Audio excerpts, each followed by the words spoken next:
You're listening to Sox in the Basement, a production of the Broadcast Basement Limited, where every show is 30 minutes of good and comes from a basement bar on the south side of Chicago. Pull up a stool, pour a cold one, and join us right now for Sox in the Basement. Heard everywhere podcasts can be found, and always at soxinthebasement.com. As the show starts off, I just want to very quickly address all this hubbub about the White Sox and the possible brand new stadium, the 78, and the way that people are reacting to it, I think, is kind of silly. Let's just remember, this is an owner that has held up the city of Chicago before as a hostage while he got Tampa Bay to make a stadium for him that he never actually moved into, just so he could get taxpayer dollars to pay for his stadium that he currently has. And I haven't heard how he's going to pay for the 78 yet, so it's just a pipe dream. And artist renderings, it never looks like the artist rendering when it's all said and done, so don't worry about the parking, and guess what? It's probably not going to look like it does in the artist renderings. That's just a guy who's really creative who said, if we built it, it could look like this. Then an architect looks at it and goes, you really can't build that. That's going to be expensive, or it could fall on somebody. That's how artist renderings work. And then when I'm speaking of artist renderings, Ed, let's think about the artist renderings for Arlington Heights for the Bears, and how everybody was excited about that. And now it doesn't seem like that's happening at all. So we are a long way away from the possibility of any kind of new stadium. And we have a Jerry Reinsdorf who could throw a few curveballs between now and then. And I don't even know what his real end game is. He's a billionaire who has time on his hands and nothing else to do right now. I'm not going to worry about the 78 and where the White Sox could or could not be moving in 4 to 5 to 6 to 7 years, okay? Right now, the only place I'm worried about is right over there at 35th and Shields and getting over to Cork and Carry at the park pregame and postgame, maybe even in-game in the shadow of the ballpark at 33rd and Princeton. Remember, get over there now. Get yourself a Kona on draft for $5. There is no purchase necessary as well if you want to get yourself registered to win a trip to Hawaii. It sounds like I'll be doing the drawing with some of the folks over at Cork and Carry on the 15th of March. And you can register over at Cork and Carry at the park or at the original location at 106th and Western, and also stop in at Cork and Carry at the park right now and get the award-winning burgers 2 for $1 on Tuesdays. Just ask Gino up at the bar. See more at corkandcarry.com. So I don't want to talk about the possible stadium. What matters to me today is the non-roster invitees, the guys from the system that aren't on the 40-man that were invited to spring training, the current roster as it is now, which, by the way, is about $30 to $45 million cheaper than last year's roster, depending on if you're looking at adjusted payroll or the raw numbers. But the point is they haven't spent as much money this year as they did last year. And if you are looking to be competitive in 25, and if you do want fans to believe that going to the ballpark this year, you're going to put on some sort of a show, right? Because I don't care if nobody believes you can win your division in a terrible division. You should at least be making an effort. The money should be there. You're expecting people to pay to go see the game. You still have your TV deal. I think they still need to add another starting pitcher. I think you walk in there with Dylan Cease and Eric Fetty, who Scott White was really high on last episode here from CBS Fantasy Sports, and you add Mike Soroka in there and the guy that I think they should go out, whoever that is, and add in there to go be a professional, regular, every fifth day starter. You take those 4 guys, and then you take Flexen and the rest of them, the crowd, the clubhouse, the gallery, and you say, let's see who's the 5 starter, who's the 6 starter, who's starting off at AAA, and you play good defense, and you maybe catch a spark. I'd like to see what that looks like in the first couple of months. I would like to see them still add a guy. I still think they will. If I had to make a bold prediction, I do believe still there's one more signing coming. There's just too much room in the payroll, and there's too much talk about what they want to be. And there's so many free agents that are out there. I can't imagine there isn't at least a contract or 2 sitting out there right now waiting to see if that player picks the Sox over somebody else with a similar contract. You're right. I mean, they did spend less money, but think about the money that they spent in the past and how Rick Hahn really spent bad dollars, right? Yasmani Grandal was maybe okay, but Dallas Keuchel, that was bad money. Okay, Liam Hendricks was good money until it was bad because he got injured.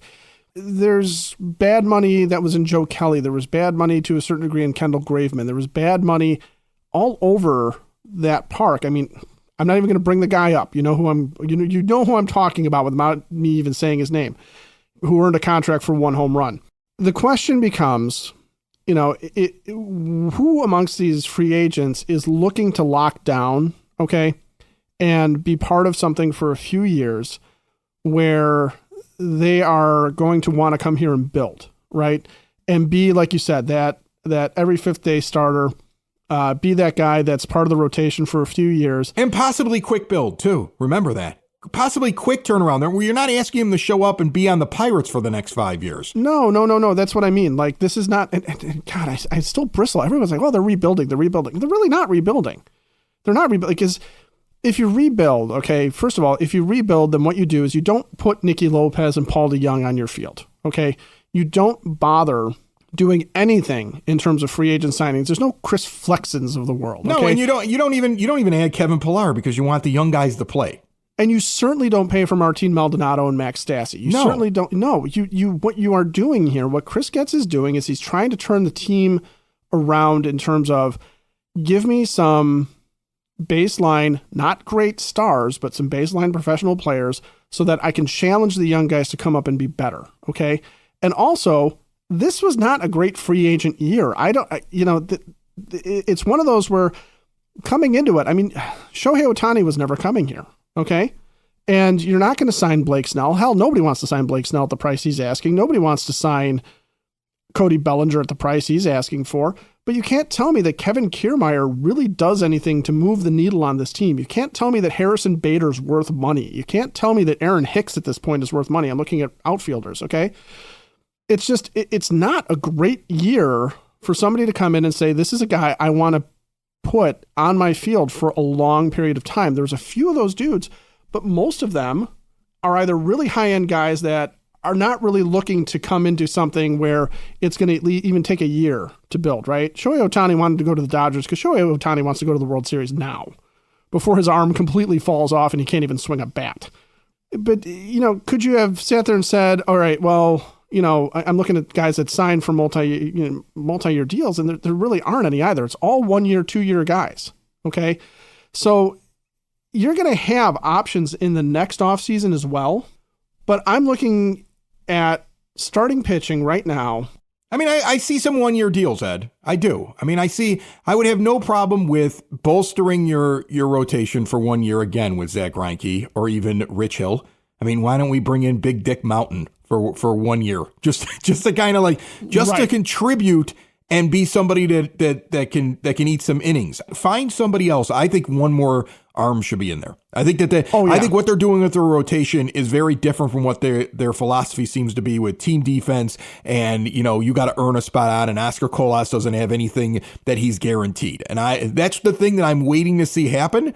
If it doesn't, I'm not going to be like pitchforks and torches over it, but it's the reason why I still think that there's one more deal that is to be made. Let's talk about the guys that have a shot at making the team, because I think it's very interesting that Danny Mendick walks back in the door as a non-roster invitee. Along with Kevin Pillar, the two of them probably have the inside track to make this team in a reserve role. And let's be honest, if we get the Danny Mendick that we got in his year 28 season, his last time with the White Sox before he suffered the injury, where he's hitting for a high average and playing a great defense, Nicky Lopez should be worried. I'll be honest with you right now. Nicky Lopez should be worried. He better be on his A game and ready to claim second base with Danny Mendick standing there, because Chris Getz thinks so highly of him. Think of all the names that are out there, free agents that haven't found a home yet, players floating around that could have been NRIs, non-roster invitees that used to be on the White Sox while Getz was there. And Getz goes, I want some Danny Mendick back in my life. A guy who I never understood why they let go. A guy who I remember when he left, I said he should never come back to the White Sox again because Rick Hahn did him wrong. And he had earned the opportunity. I thought he should have been a guy last year competing for the starting role at second base. And the team didn't even give him an opportunity to do that. But Chris Getz clearly likes him enough that he wants him in camp. And I'm telling you, I'd be shocked if he doesn't make the 26-man roster, and he could compete for that starting job. Yeah, well, and that's one of those things where, in the grand scheme of is this White Sox team going to compete, and certainly Bakota and all the projections say that they're going to be terrible. But you look at Danny Mendick and I sit there and go, okay, as placeholders go, as guys that have a chance to claim a job and have sort of a late career run where they have a couple of good years, Mendick is absolutely a candidate to do that, in as much as Nicky Lopez or Paul DeJong is a candidate to do that as well. No, I hear ya. And Sox in the Basement listeners, if you're looking for exterior windows, doors, patio doors, and or storm doors, we got a taste of spring here at the back end of the week, even though now it's going to get cold for a while again. You may be thinking to yourself, I want to have a fresh, brand new window that I can open and close easily instead of this old thing that came with the house that's all messed up and barely works and feels like it's falling in. Do something nice for yourself, for your home. You'll thank yourself later. Get out to Window and Door Superstore of Oak Forest, where the owner is in showroom, also on site. They use their own installers. They don't farm out the work. They've been doing it that way in Oak Forest since 1985. No pictures in a book. Go in and see everything full-sized with all major brands, custom-made, and no stock items for a perfect fit. They're a half block east of 159th and Ridgeland at 6280 159th Street. See more at windowdooroakforest.com. But again, it also creates a situation where you've got more competition. Would you rather see Danny Mendick come up and play, or would you rather watch Lenyn Sosa struggle, if that's what it comes down to? And I'm not saying if Lenyn Sosa comes in and hits and plays really good defense, or Brian Ramos comes in and hits and plays really good defense and takes over second base. I'm not saying if they earn it, if they beat these guys out. But if you're going to watch a guy flail, a young guy flail, would you rather have him work on it down in AAA, work on it down in AA, and have Danny Mendick play some decent baseball this year?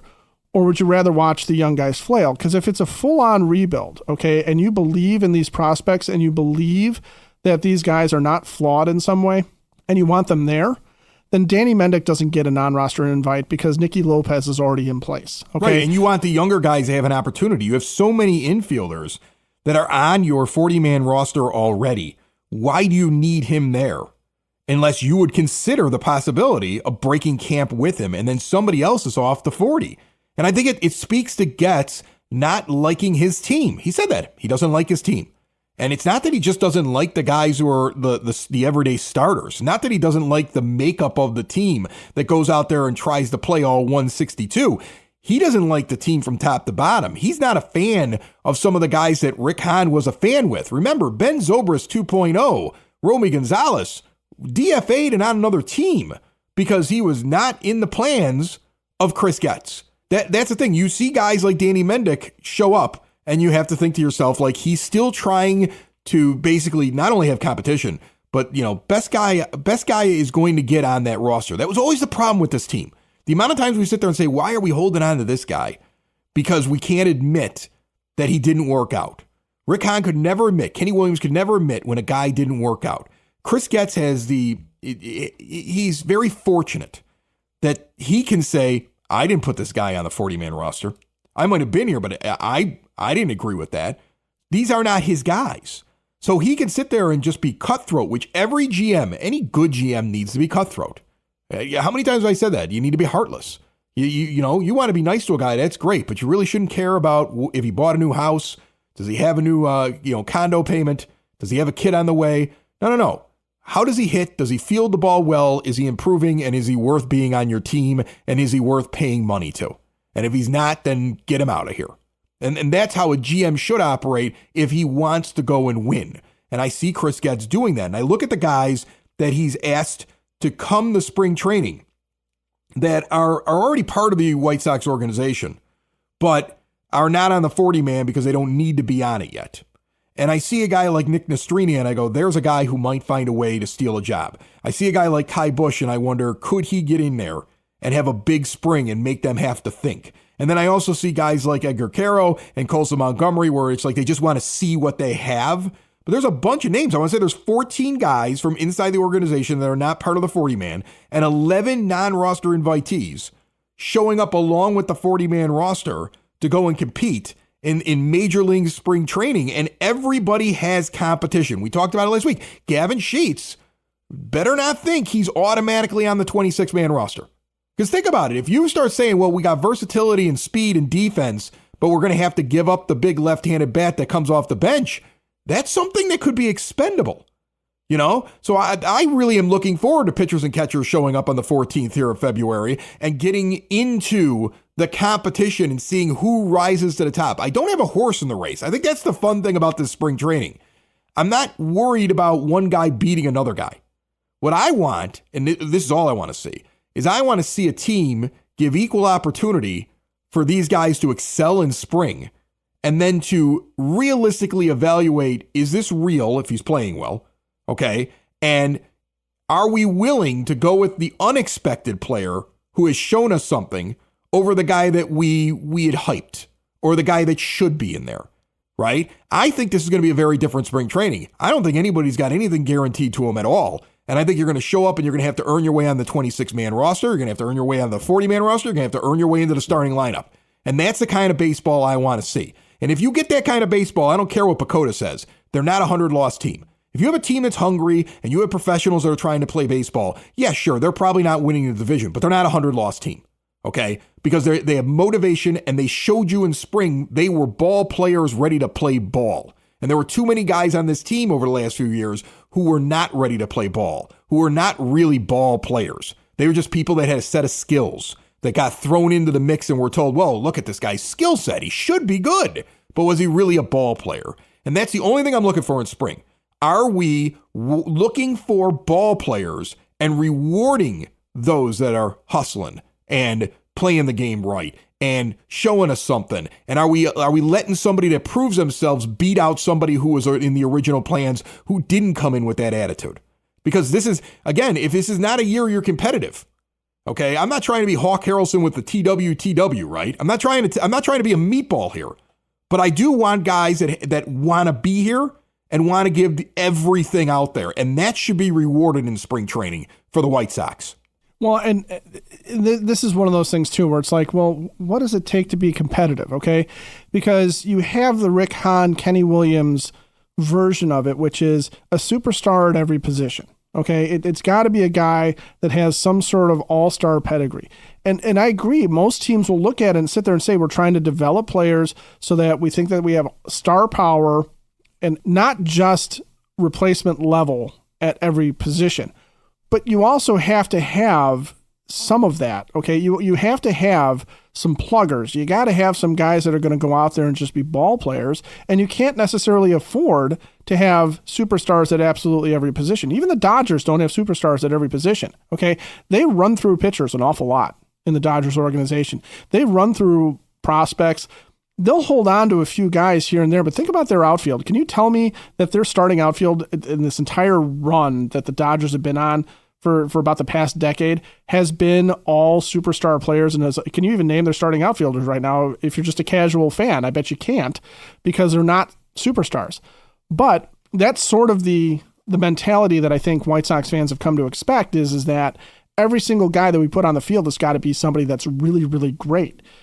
And you know, I think back to the 2005 team, and I think about the fact that really, honestly, if you look objectively at Joe Creedy's numbers, he wasn't necessarily a superstar. We love Joe Creedy because defensively he was amazing, and he always he had that clutch gene, right? He was a ball player. He had that he knew when to come up big. Nobody knew going in what Tadahito Iguchi was going to bring to the plate, but that's okay. But I was thinking about guys like Carl Everett, okay? You can't tell me that you got superstar production out of Carl Everett and won a World Series with him. He was crazy. He was vocal. He thought that dinosaurs were not real and their bones were placed here on Earth by demons trying to throw us off. But he was a ball player. That's why you love him, right? Like, I will take you if you're crazy, if you're going out there and playing ball. You know, if you're motivated to go out and win, if on a Tuesday in the middle of the summer, when you may not be in it or the standings are not in your favor or you've had a couple of bad days, you walk out there, take a big breath of air and say, I'm going out to play baseball today and I can't wait.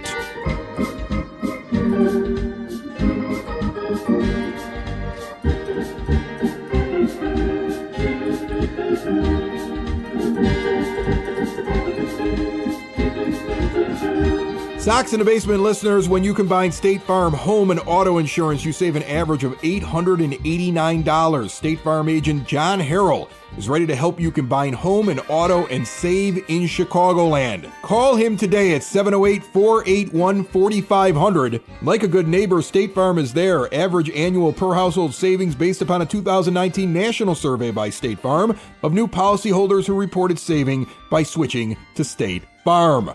And as I was saying, that's what you really need to identify. Like, you can only take talent and metrics and all that so far. You have to have guys that want to go and play. This team is filled with guys like that, guys who are on the either the precipice of getting their careers on track or the end of their career. There's so much motivation individually with so many players on this team. And that's why when you look at the 40-man, like I've been looking at the Fangraphs projected 26 and the current 40-man roster.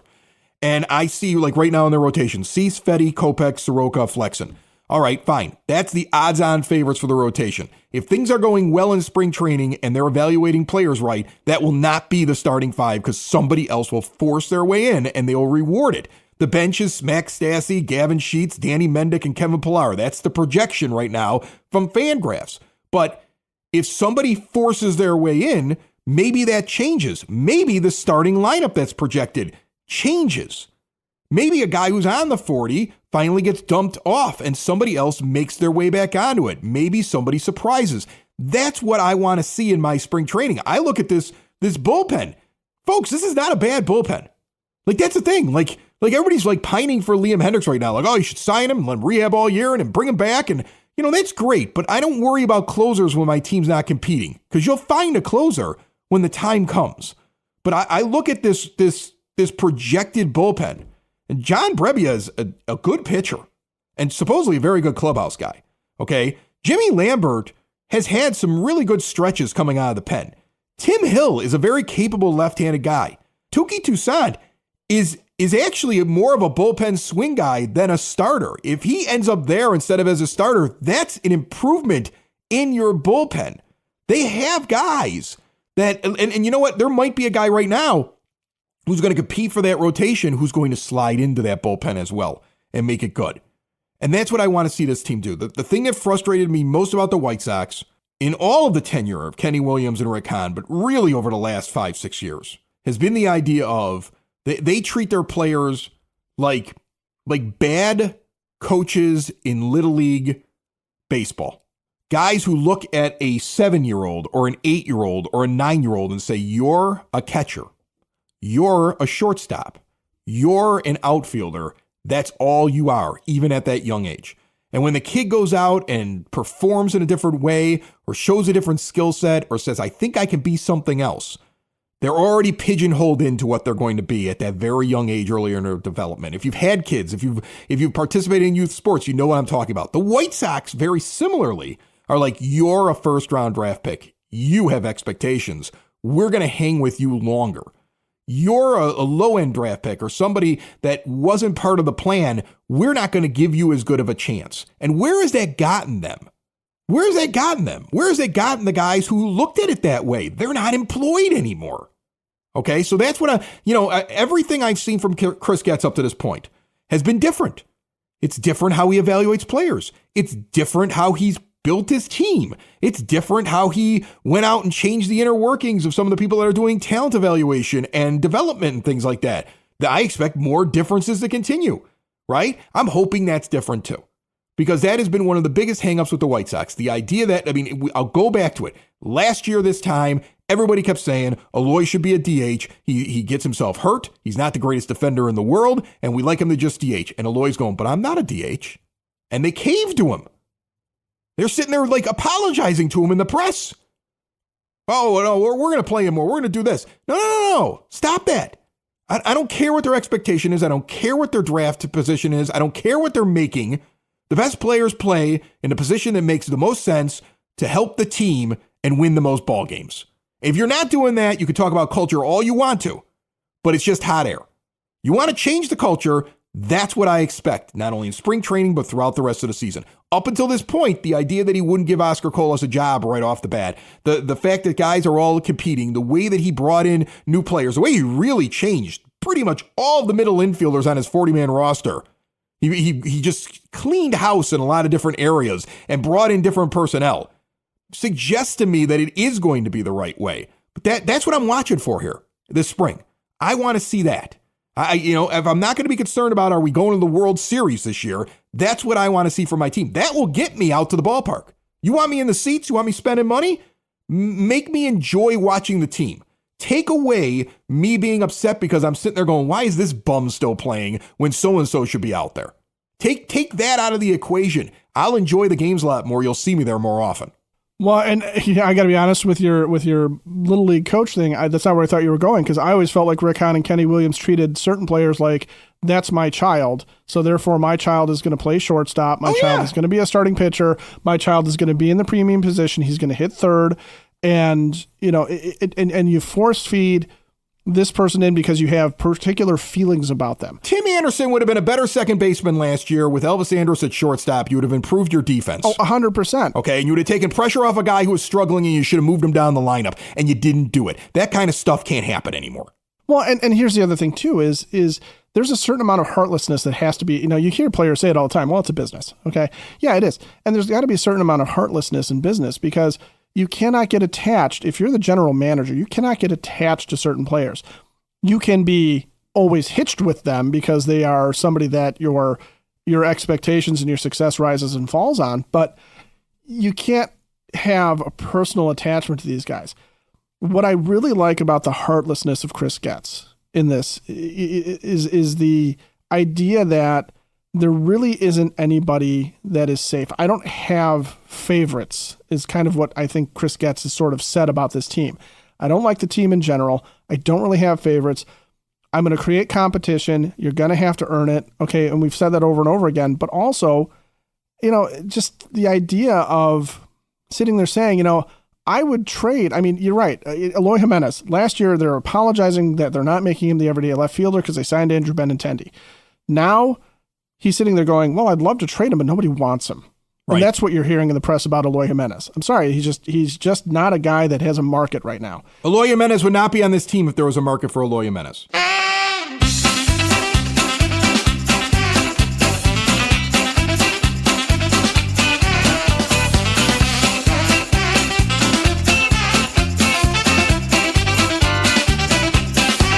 Let's close this episode out with our good friend, the Sox nerd, Dave Marin, who is going to be going to spring training himself, I would imagine, very soon. Pitchers and catchers on the 14th, and I'm sure they got to be ready to go when the stadium opens up and the season gets kicked off. He's going to have all kinds of new tidbits and trivia and things for you to know about while you're at the rate, but he's with us each and every week, brought to you by the Village of Lamont. Want to experience a downtown with real history, great eats and drinks, and green spaces filled with adventure? Visit the Village of Lamont. Shop, dine, drink, explore. Lamont is for lovers.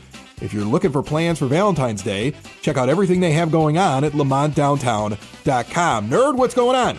Chris, there I was getting ready for the season, thinking Gregory Santos was going to be the White Sox closer in 2024, and then February 3rd happened. That was the day the Sox dealt Santos to Seattle for right-handed pitcher Prelander Berroa, outfielder Zach DeLoach, and the 69th pick in the 2024 draft.